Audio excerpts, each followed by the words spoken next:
I don't think about it too much because I find it really hard to process how good people were to us. We were just carrying on normal and just getting ready for the week, I guess, coming up, because we were evacuated, I think it was on a Monday. And yeah, we had caterings ready to go, so we were just prepping for that, and then we really had to get ready for closing it up. So we got a generator.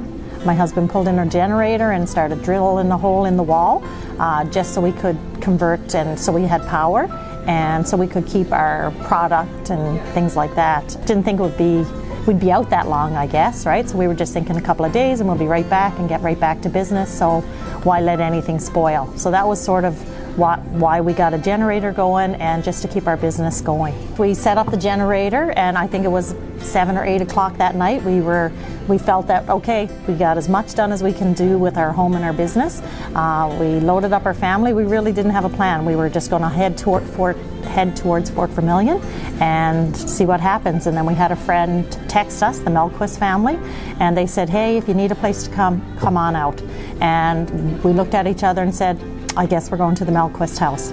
And that's where we went. We didn't have a plan. We were just going to drive. We knew we had to stay close because my husband works with the hospital, so I knew he had to stay close by, and I didn't want to be too far from him. So that's what we did. And they live out by Machesis Lake, so that's where we stayed for the first night, and that's where we stayed every night thereafter. That morning, Tuesday morning, we came back in because I'm thinking, okay, we got this big little pile of diesel sitting out behind our shop. That's kind of flammable, so that was on our mind. Like, we just didn't know how close that fire was. So we wanted to come back in town and just make sure. My husband had to check on the hospital and help out some there. I had Dave Peters' number in my phone. Somebody had given me just a couple of weeks before, and I know Dave. And I said, oh my goodness, we have power, we're good. I wonder, can we help? And so I just texted him and Anderson, who was the other logistics guy. They both showed up here at the shop, and they said, oh my goodness, you have power. And we said, yeah, what can we do? And they said, can you cook for 200 tomorrow? And that's when it started. It was very humbling because my staff, I have a fabulous staff too, but I have a lot of young girls, and you know, it's a lot of responsibility to ask them to come back to work with, you know, keeping them safe and making sure their parents and things like that were okay. And just people are anxious and nervous, so sometimes when that's going on, you don't want them to work.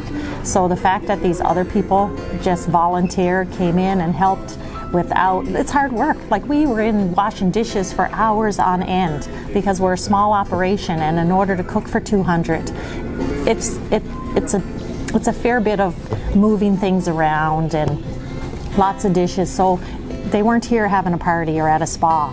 We were working really hard, and the fact that they just stepped it up, it's very emotional when I think about what those people did, because I couldn't do it myself. My husband, we just couldn't do it by ourselves without those people stepping up, and there was over 13 people. Well, it was kind of chaotic for everybody at the beginning, and we were all just trying to do what we could, who could do what was open, you know, were we allowed in, all those variables played a part. So once we fed the 200, and then we sort of started meeting with people, and we were able to say, okay, you can do this, you can do that. And then I said, can we just do lunch? I would like to just do lunch and do it good and get a system going so that, you know, my workers and we can do it the best way we can and do a good job. So that's what we decided to do. And then everybody else, like the Mirage and the Flamingo, they were able to fill in the other gaps in Tim Hortons, and I just focused on lunch. It was, I think it was Emergency Operations Center. We did those one day, and then the other day we did the firefighters for lunch, and it would just switch back and forth. So anywhere from 200 to 150 were the numbers that we were cooking. And then Norboard was firing up, so then we had other businesses started to use us for catering, and then we also had our little cafe opened during the day. This is home for us, even though in '97 we came here from Newfoundland, and it's become our home. So we're sort of this lost soul now. We have a home here and a home here, and we don't know where we're supposed to fit in, but when we're here, this is home. And seeing all these people when I'm at the supermarket and they smile, they were smiling at us before, but now I feel a different smile.